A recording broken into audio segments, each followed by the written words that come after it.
It's time for us to talk about our main event of the evening, or should it be the afternoon, bearing in mind it's in Abu Dhabi. The UFC light heavyweight title is on the line, and this is a match which, back in 2018, when Glover Teixeira had just lost to Corey Anderson, Jan Blachowicz was on the fringes of the top 15.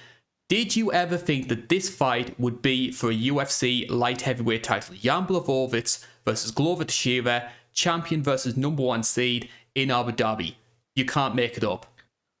No, hell no. How could anybody predict this? Even before the Blachowicz Adesanya fight, I was thinking, damn, I really wish I did Blachowicz Teixeira because I think that Blachowicz is gonna lose, and then we might never get to see Glover get his title shot again.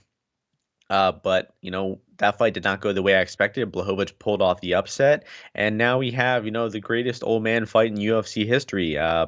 Blachowicz is what, 38? Glover's 41.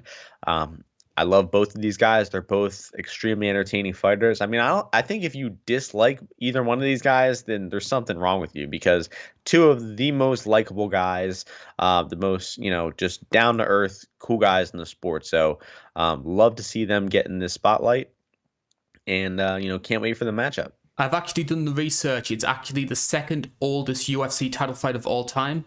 Any guesses what number one is? Randy Couture versus Tim Sylvia. It was actually the fight just behind me there, Michael Bisping versus Dan Henderson. Damn it. I really thought I was close to that one. 37. Wasn't Randy Couture like 45 or something when he won the heavyweight title? I think Randy was 43, but Tim was quite young. So that sort of knocks it back again. Bisping was 37 and Dan Henderson 46. So this is the second oldest. Wow. 46. Man. UFC matchmaking at its finest. I have to say, though, as much as we sort of make jokes about the ages of these two fighters, you've got to say this isn't a fluke situation. Glover Teixeira, 5 wins in a row, a lot of them against guys who are sort of 10 years younger than he is. Jan Blachowicz won 10 of his past 11 fights, which, bearing in mind, when he started in the UFC, he went 2-4, he just lost to Patrick Cummings. It's been a remarkable turnaround for both men, and you have to give them a lot of praise for that. Oh yeah, they've both earned it, especially Glover. I was kind of pissed that they were doing the Adesanya fight because I thought that Glover deserved it. I mean, at the time, when Kudalaba and Krylov were still ranked, I think he had 4 wins in the top 10 or 12, and they were all finishes too. I'm like, this guy finished 4 of the top 15 guys, and he's still not getting a title shot. What more does he have to do? But he got a little bit of good fortune by Blachowicz beating Adesanya there. You never know what Adesanya would have done. He might have gone back down to middleweight. John Jones might have come back. Glover could have easily got skipped over there, but he's finally getting his title shot. It might be one of the biggest gaps between title shots in UFC history, too. I know you like stats like that, but 7.5 years. It was April 26th of 2014, so almost 6.5 years to the day, or 7.5 years to the day. And I'm just, so excited to see Glover fight for the title again. He's deserved it. He's been, an underdog money train for the past few fights. He's had some crazy comeback fights. Both of his most recent fights were pretty crazy comebacks. Got dropped hard versus Santos twice, got outstruck versus Anthony Smith, and was able to pull both those fights back and finish them. So the guy is just so resilient, so well-rounded. I love Glover. And that's been, you pointed out, a big reason for Glover Teixeira's turnaround as well, which is, if you look at any of his fights during this current run, he suffers a lot of early adversity. Karl Roberson nearly finished him right at the start of his 5-fight winning streak with those big Travis Brown elbows. And yet he was able to persevere, he grinded it out, and was able to finish them on the ground with his trademark arm triangle. And that's sort of been the big template for Glover Teixeira. Early adversity and then turning it into a dirty, grimy grappling match. And we've seen that work against Anthony Smith. We saw that work especially well against Thiago Santos. Does it maybe highlight some of the weaknesses of the light heavyweight division that, yes, Glover Teixeira is a good wrestler, but he's not a Khabib level grappler. And yet here he is still able to dominate people at 42 years old using this wrestling game. Oh yeah, it definitely speaks to the quality of the division. The light heavyweight division is not a highly skilled division. I think it's fun. I think it's in a much more fun spot now than it was for the past few years of the John Jones era. Probably the most exciting since the DC Cormier feud back in 2017. But it does, speak volumes that this, old guy, 42 years old, who is getting rocked on the feet, like you mentioned, Roberson hurt him. Um, Santos dropped him twice. I mean, Santos hasn't dropped anybody lately. I mean, the guy had that crazy knockout power for several years, but then over the past 2 years, the guy hasn't really hurt anybody. I mean, Johnny Walker, notoriously bad defense, notoriously bad chin. We never really saw Santos wobble him or hurt him significantly, but in the Santos versus Glover fight, that fight was striking for about 2 minutes in its entire fight, and Thiago Santos floored Glover twice in that fight. I mean, he hurt him bad in round one, and he completely dropped him in round three. So, what I'm seeing there is at distance, Glover just has a hard time avoiding those punches. I mean, it seems like his chin could be depleting. It seems like, the guy is just getting hurt very frequently. And it doesn't seem like he has the defense, the speed to be able to avoid those shots. So that really concerns me here with how potent of a striker and a great boxer in the pocket Jan Blachowicz is. I think that at distance, Glover is going to be in some trouble and could get knocked out by one punch at any moment. Because, like I said, if Thiago Santos, who hasn't been looking like a good striker lately, who hasn't been displaying much power, if he was able to completely floor Glover Teixeira twice in just a small amount of time they were striking, the much better striker in Blachowicz, I think, is going to do the same thing.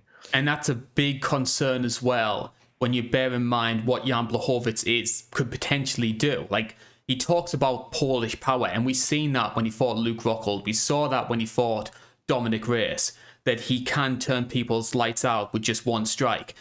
But what's interesting about Jan Blachowicz, though, is we can easily point to what's caused Glover's turnaround, in that he is going to this more grappling heavy game. You can't really say that with Jan Blachowicz. Like, the Jan Blachowicz who fought Israel Adesanya is still very similar to the one that was losing to Pat Cummings. It's just the little tweaks, the little changes that have all come together to make this very sort of well-rounded sort of Eastern European brawler. Yeah, I mean, I think each one of his past three fights, he's looked better than the last. The Adesanya fight, he was making the striking exchanges close there. His jab was working well. He's got that great body kick of his, that left those welts on Reyes's torso. And then the guy can also hit a double leg takedown and keep top position and do good work from top. We've seen Blachowicz fight in a lot of grappling fights. The Nikita Krylov fight had a lot of grappling in it. The Manoa fight, Souza had a lot of clinching. The Jacare fight. So I don't think that that Jan is going to be taken by surprise by any of Glover's takedown defense. I think that. Glover's takedown attempts. I think that Jan is going to be able to dig underhooks. He's going to be able to stay safe if he does get on the ground. Unlike Thiago Santos, who is just going to recklessly scramble and give up his back, like Karl Roberson is going to give up his back and stuff. Blachowicz is a much more, a much smarter defensive grappler. And I think that even if he gets put in a bad position, even if he gets briefly taken down, he's going to stay safe. He's going to work his way back up to the feet, and he's going to get the fight back at striking range, which favors him pretty heavily here. I totally agree with you. And if you looked in Jan's run, this sort of 10 wins and 11, there's been a lot of guys who wanted to try and take him down. Luke Rockhold spent the entirety of his fight clinched up against the fence trying to take him down. He couldn't do it. Yeah, Same with Jacare for 25 minutes. So the takedown defense does hold up. And especially with Glover being that sort of guy where Glover's not going to shoot in for a double leg. He's not that sort of out and out wrestler. He's very similar of sort of clinching against the fence and going for these trips right up next to the fence. Jan's dealt with that plenty of times before. What I will say though is if Glover is able to get it to the ground, based on what I saw against Alexander Gustafsson, I don't think Jan is going to put up that much of a fight if he does get taken down. Yeah, I remember that fight. That was, I think it's a little long ago to be relevant here, but yeah, he did get taken down and just completely dominated by Gustafsson in that fight. But I think that the Manuel rematch is where he really turned a corner because that's where a guy who beat him before they fought back in 2015, Manuel was able to defeat him, and I think that's when we really started Blachowicz being able to turn the fight around, to be able to make these tactical decisions mid fight, and I think that yeah, I mean if Glover gets flat on top of Blachowicz on the ground, I think Blachowicz could be in some trouble, but I just think that Jan's gonna find a way to not get in those super dominant positions. Like he's not gonna be completely flat on his back. He's gonna be on one knee. He's gonna be against the cage, and I just think that Glover's takedown attempts are usually pretty telegraphed and desperate. Like he typically gets hurt with a strike and then shoots that attempt. And a guy like Thiago Santos, who is kind of wild and a little untechnical, he's gonna get taken down by that. But I think a smarter fighter like Blachowicz, who's gonna be able to dig underhooks, fire off some knees to the bodies, maybe some elbows in the clinch. I don't think those desperate takedowns are gonna work for Glover in this fight. And you've also got to point out the inactivity as well. Glover's been out of action for nearly over a year. And when you are inactive for a long time, the impact that has is amplified the older you get. So we've got a 42-year-old Glover Teixeira who hasn't fought in over a year. Ring rust could potentially be a much bigger factor than it would do for, say, a 24, 25-year-old. Definitely. Just about a year, about 51 months off. Yeah, that's another good point. And then the last point I want to mention in my notes I had Glover actually really struggled taking Ian Cutelaba down. The first 7 or 8 takedown attempts that Glover shot in that fight, Cutelaba was able to stuff them all. And even Nikita Krylov had some back and forth wrestling exchanges with Glover. They were both taking each other down and reversing each other in that fight, and Glover just squeaked out a split decision in that fight. So if Glover is struggling taking guys down and controlling them like Cutelaba and like Krylov, to the light heavyweight champ Blachowicz here. It's safe to say that one of the other trends we've seen when it comes to Glover Teixeira is the INC viewers do not give him much of a chance. I've been looking through some of the old opinion polls that we have on the channel. Glover's been on 2 main events since we started this, which is up against Anthony Smith and Thiago Santos. 15% of people picked him to beat Anthony Smith. He managed to break that one. 18% of people picked him to beat Thiago Santos. He managed to break that one. Just 11% of people are picking him to beat Jan Blachowicz. To put that into perspective, that's the same percentage that picked Megan Anderson to win her featherweight title fight. Oh my gosh, the disrespect. Y'all INC Live listeners, but well, it's technically INC listeners, not INC Live. We know you real cultured fans are on the INC Live. But those other people need to throw some respect on Glover's name. I actually think that that's a confidence increase for Glover. I think you should reach out to him and tell him those numbers because, 15%. I mean, he was the underdog in both of those fights against Santos and Smith. Don't get me wrong, but not exactly below 20%. So this guy's, the ultimate underdog. I don't think this is a good matchup for him. I think that the odds are right on this one with Blachowicz being minus 250 or so.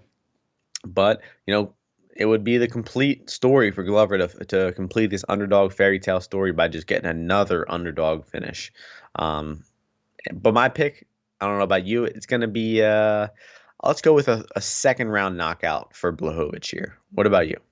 I'm in the same board. I'm going second round knockout. I think that a combination of the ring rust and how hard Jan Blachowicz hits, like Glover's had a lot of luck in surviving the sort of scrambles, getting rocked by Santos, getting rocked by Roberson. That luck is going to run out at some point. I think it runs out this time. That being said, that's what I'm thinking in terms of my gut and my head. My heart wants Glover to win this one, just for that fairy tale ending.